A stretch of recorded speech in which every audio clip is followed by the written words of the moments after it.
Welcome back to SF Commons. We're very delighted to have one of the most famous women in San Francisco, one of the most accomplished women in San Francisco, Angela Alioto. Majority of San Franciscans know her family dating back to, some decades ago with her father, Joe Alioto.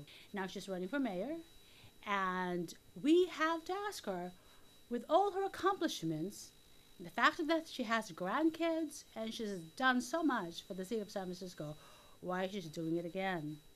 San Francisco politics is not easy, but let's talk to her about it. Hi, Angela. How are you doing? Good afternoon. How are you? Good. Okay, so why are you running again? You have grandkids. You have a good life. I have a great life. I have a fantastic life. I'm a civil rights attorney, and I have 4 beautiful children and 5 grandchildren, and I live here and I live in Italy, and I have a beautiful life. There's no question about that. Exactly. But when I last year noticed the amount of homelessness, the tents, the amount of poor people, the dirty streets, the streets full of potholes, the crime rate, but specifically people living in tents, is when I decided to run for mayor again. Because I know my program worked. It worked for 10 years and they stopped it. So I know how to do it. I did it before, and I'll do it again. Exactly. Now let's talk about, you won one of the largest, the largest civil rights verdict in the history of the U.S. civil rights That's cases. right. $135 million. That's right. Against Wonder Bread. IBC Wonder Bread, owned in Kansas City. You represented 20 American men who were discriminated against, and you also represented whistleblowers, employees who were retaliated against by their employers for talking about the insurance fraud that was happening. That's another case. That's Madeira Quality Nut that was owned by the tobacco industry in Richmond, Virginia. What gave you that impetus to, the civil rights case take a long time, to go out and represent these African American men who are being discriminated against? Well, so the reason I took it is because when I left City Hall, I had written all of the minority business laws for women and local minority and local hiring. And so I was very learned in those laws. And a civil rights case takes a year and a half. San Francisco, ladies and gentlemen, has ranked choice voting. It means that people have to make sure you vote 1, 2, 3. First of all, everybody should know that June 5th is ranked choice voting, and there is no runoff. You talk to people in the streets today, a lot of people don't even know the mayor's race is happening yet. Exactly. They just don't know yet. So any poll right now would be ridiculous. Okay. Number 2, they don't understand ranked choice voting because it's very complicated, and we've never had it in a mayor's race before where there's been competition. So this is the first time a mayor's race has had ranked choice voting. And easily the person who is voted for in number 2 or number 3 could win. Easily. And so this is the most unpredictable mayor's race in the history of our city. And I have worked very hard to get number 1 vote, number 2 vote, and number 3 vote. London Breed, President London Breed, doesn't seem to be enamored with you in these elections. She said to the Chronicle that you and Mark Leno are nasty. I know. I thought that was very strange. You know me, Myrna. I'm friendly with everybody. I love everybody. I don't have any hassles with anybody. I have absolutely no idea why she would attack me and Mark Leno that way. It's not very smart of her. It's very, very stupid strategy. Because she needs our second votes. Now let's talk about the Police Officer Association. Yes, wonderful endorsement. Absolutely wonderful. Congratulations. Thank you. I really, really am excited about being endorsed by police officers. I think we have a wonderful police department, and I always have since I was a kid.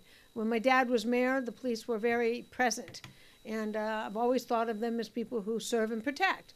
And not as, enemies. And then when I was president of the Board of Supervisors, I legislated for the officers, and I tried my hardest to have community policing. It's extremely important that the community know their police officers. And Right. it's extremely important that there are enough officers in the community. In other words, they should be on bikes, they should be on horseback, they Right. should be on motorcycles and in cars and walking. Right. And we should have full force staffing of our police department. We're very low staffing right now, and as I understand it, we're going to lose 300 more in June that will be retiring. That's a big blow. Right. So we need to make sure that we bring it up to 2,200 where it should be. Right. Let's talk about the big issues that are criminal related. There's, for the police officers, there's the issue about the taser. Uh-huh. There's a sanctuary law, and that seems to be a big deal. Right. Could you elaborate Yes. on all three of those? Well, let's start with the last one you're referring to. The last one is the San Francisco Police Department is not allowed to have contact with the Homeland Security, and Homeland Security doesn't contact and work in conjunction with the SFPD. I personally think that's ridiculous. I think that needs to be undone immediately. I don't think it makes any common sense. We, the San Francisco Police Department, need to know what Homeland Security is doing, and they need to know what we're doing. Look at what happened at YouTube yesterday. Right. The idea of not being in communication with Homeland Security while you're out at a shooting is absolutely ridiculous. Right. A shooting that could potentially be terrorist related. Right. Okay, everybody needs to be on the same page working together as a team. Right. Right now, the Board of Supervisors has stopped our San Francisco police officers from doing that. Well, how about the sanctuary law? You know, I think there's a tendency to mix the good with the bad. Yes. In other words, you know, there are certain people who needs the protection of sanctuary, but the people who seem to be getting the benefit are Right. people who are not good people. Well, let me tell you, Myrna, I wrote the sanctuary law in 1991. Right. I wrote it. I had hearings for months. Right. And the concept was to literally give sanctuary to those that had their families here, who were working hard, Right. and who were running away from a country that was either in the middle of a war Right. or that was persecuting them in discriminatory ways. Right. Okay, that's my sanctuary law. And that was done in 1991, long makes time ago. sense. Yeah, okay, that's reasonable. and that's because one night at the Club Elegante, the police officers went in and brought the INS with them.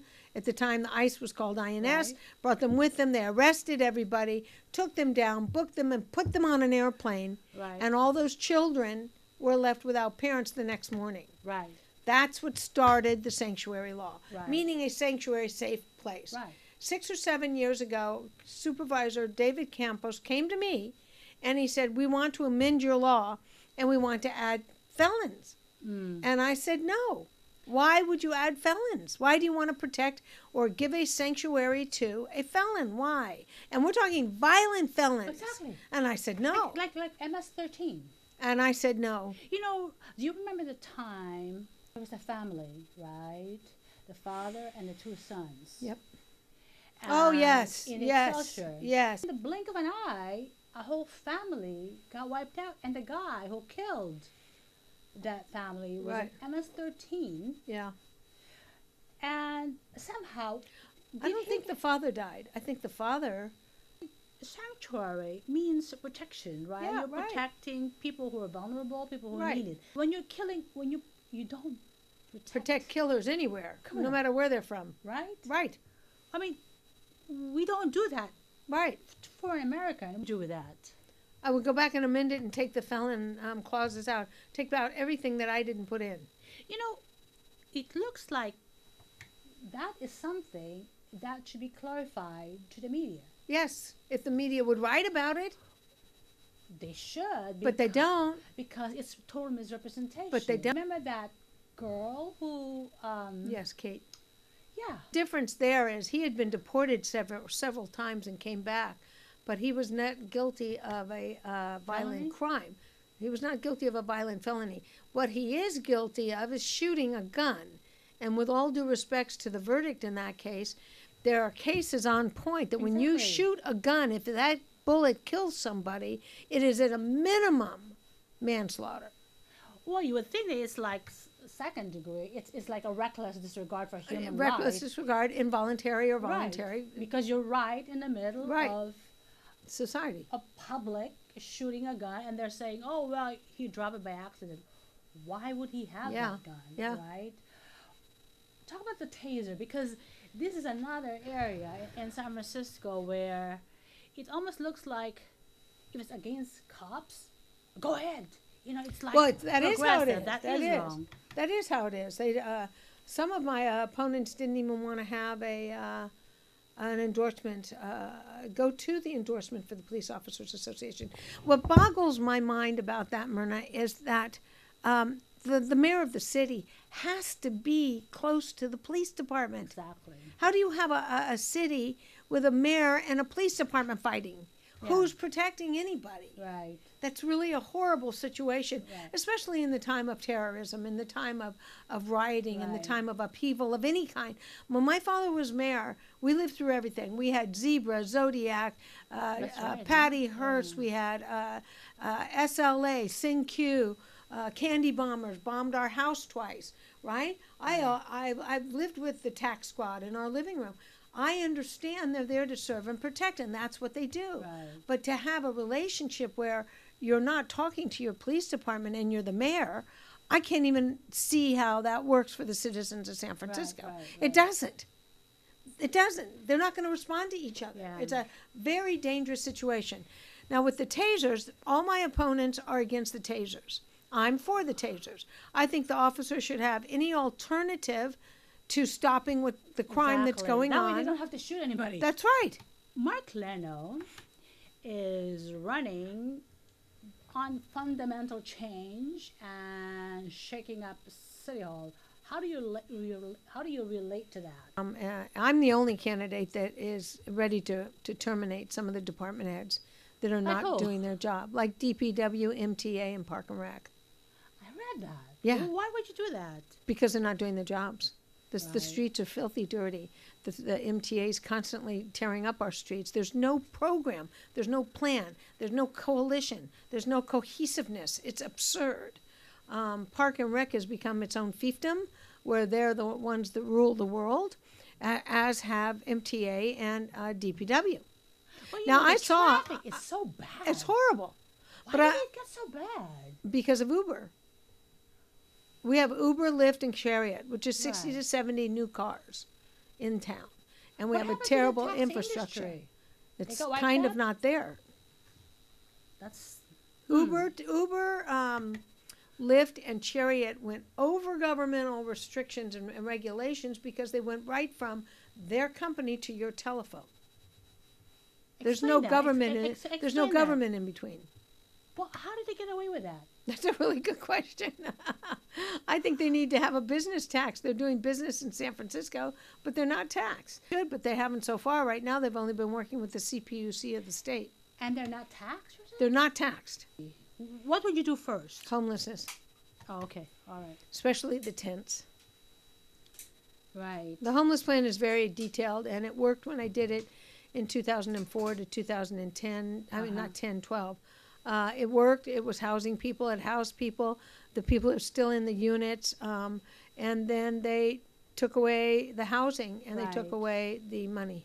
How about the significant income inequality, where you have the fact is families just can't afford No, they can't. to live here. No, they can't. A lot of people are working 2 to 3 jobs, and they have minimum wage, and they have to just to pay rent, and they're fortunate if they live in a rent control apartment, and Right. that the mayor will have some serious Problems. work to do, problems. Yes, I know. And you're a powerful, strong woman, and Have a plan. Right. What do these people need in that area? You Right. don't come in and put things without a plan. And that's what's happened in the last 6 years. like, what do you mean? Massive Like, corporations. what do you mean by Well, that? Twitter, Twitter, Facebook, Google? yeah, they all came to town. Yeah. No plan. Look at the traffic. Look at the infrastructures. And those people make a lot of money. Oh, I know. But it's not just those people. It's are we ready to take on the congestion of 3,000 people in a building? Right. And- Contribute significantly to the city coffers, or not? No. What do you- No, they got a tax incentive, remember? They got a massive tax incentive. Look, Mayor Lee's a wonderful man. He was a very close friend of mine. I understand the excitement of wanting to bring tech to San Francisco. Right. Very exciting, Right. okay? But you can't do it without a plan. Exactly. And that I believe is what's happened. And those companies, you can't welcome them in and say, okay, you can come in with a huge tax incentive. Right, Small right. businesses are trying to survive. Exactly. They don't have a tax incentive. You have to be equal. Okay, my pet peeve is parking tickets. Oh, gosh. Yeah. And I believe it's like it's a regressive taxation. When, if you're poor, if you're struggling, and this impacts small businesses. Yes. Why? Like you go to the Mission, right? I live in the Excelsior. Why would I park and try to patronize the retail along the Mission area with the threat of getting a $76 ticket if my meter expires, Right. when I could just drive to Saramonte Right. or to Stonestown and be able to just shop with no problem? Right. How would you address that? And I believe you will get a lot of votes if you know that. I get a lot of votes if I know how to stop parking tickets. I used to be the queen of parking tickets, but I have a problem with curb cuts that take away parking spots. I have a problem with yellow. You know how many times I go somewhere and want to park and I can't park because there are 20 Yeah. yellow meters? Right. And those aren't used after 11 o'clock in the morning. Right. The big trucks are gone. Yeah. There has to be some kind of give and take. But I agree with you. Places that are going to have parking lots are obviously going to be frequented more. Look at, Bed Bath & Beyond and all the places, Right. Costco. They have all their own parking. They're not going to tolerate their customers getting tickets. Right. So when people build buildings, they have to build parking. You can't build a building for 50 families and have parking for 20. You can't do it. Makes sense. How about parking garages in areas that are very congested? Oh, you need to bring in an expert to figure out parking and parking tickets and Yeah, because who does it's it just right. so expensive. What happens, I think, is when a person gets a parking ticket and it's $76, right? If they cannot That's a afford, small one. If you're in a red zone, it's $250. Yeah. I had a friend the other day who got a $410 ticket. Oh my God! And then what happens is that if you don't pay that right away, it goes up Yes. double or something. And then after that, then they boot your car. If you're just a poor working person, You can't get your car. you can get your car, you can get to work. You're totally messed up. Right. That's kind of, that's inhumane. If you're rich, who cares, right? Yeah. Anything else that you want to address? So Senator what is Weiner. it? What about Senator Weiner? His legislation. Oh, that's right. Okay, all right. Senate Bill 827. Right. I Oh, think that's that we right. should discuss that because you know something? I am convinced because originally when I saw it, we need more housing. I promised the 5,000 that Mayor Lee has promised. We definitely need more housing. I just okayed a building in the Mission that I voted yes on, that 1979 Mission Street that I think will be incredible, 300 plus units, Right. more than 50% affordable. I Right. think it's a great deal. That's what we should be doing. But at first we all looked at Scott Weiner's legislation and it looked like more housing and density in a transit hub. That's fine. But when you look at it citywide, it is absolutely scary. Oh, really? It's so dense. It has 8 to 10 stories on every block in the city that's near a bus stop or even a bus hub. Is that subject to the inclusionary housing policy in San Francisco, or is there a provision in there? Well, first of all, No, this takes it from the city and gives it to the state. Oh, that's right. And that's another thing I would absolutely say no. City would have no. I would say no. jurisdiction on You that. don't That's ever give up right. power. Exactly. You don't give up power. Exactly. And so just imagine, if you will, for a second, Right. Noe Valley. Right. Okay, let's take 24th Street for a second. Right. Okay, 24th, 25th Street, all those buildings being 8 and 10 stories high. Could Right. you even imagine that being San Francisco? Could you Wow. imagine that in North Beach? Could you imagine that in Chinatown? Could you imagine that in the Marina? Could you imagine that on Marina Boulevard? That's a Right. master transit hub. Geary Street is the one they use. Geary Boulevard is the one they use all the time. That might work a little bit on Geary Boulevard if you went up 3 stories, 4 stories, but 10 stories Right. all the way out to the ocean. Yeah, that's incredible. I mean, it wouldn't be That our would city. change the It would be skyline. that would change the whole city. Right. Not just the skyline. It would change who we are. Exactly. And the only one in this race that is for changing and doing that is London Breed. I'm a Right. neighborhood mayor. Right. I'm a mayor of the neighborhoods, and I think you'll be hearing a lot about that in the near future. I mean, I want the neighborhoods to be our neighborhoods, who we Right. are and who we've always Right. been. Clean, without homeless people, poor people sleeping on the streets, and without total and absolute congestion, Right. and with a significant amount of housing throughout the city, maybe not on the main streets, Right. throughout the city that allows people to live here. Nobody can live here right now. It's not affordable. Great. And where's your headquarters? Okay, we are at 700 Montgomery, aliotoformayor.com. Please go and please help us raise the $500 limit that we need to raise in the next 3 weeks. So it's aliotoformayor.com. We have full schedules. We go out to all the churches. We go out to all the communities, the merchant walks. We're doing door-to-door hangers. We're doing telephone banking every Wednesday, Thursday, and Friday night. Come on down to 700 Montgomery and phone bank with us. We're putting up signs in all the windows. And actually, we have an incredible team, Alioto, that is going to bring us to victory on June 5th. So please come on down and help us out, because San Francisco has a critical mayor's race right now. This will change the face of our city for the next 10 years. Let's make sure we change it for the people of San Francisco who love San Francisco. And who want San Francisco to be the beautiful, iconic city it's always been. Right? How about that, ladies and gentlemen? And thank you so much for joining us, and good Thank luck. you. Ladies and gentlemen, thank you so much for joining us, and see you again next time.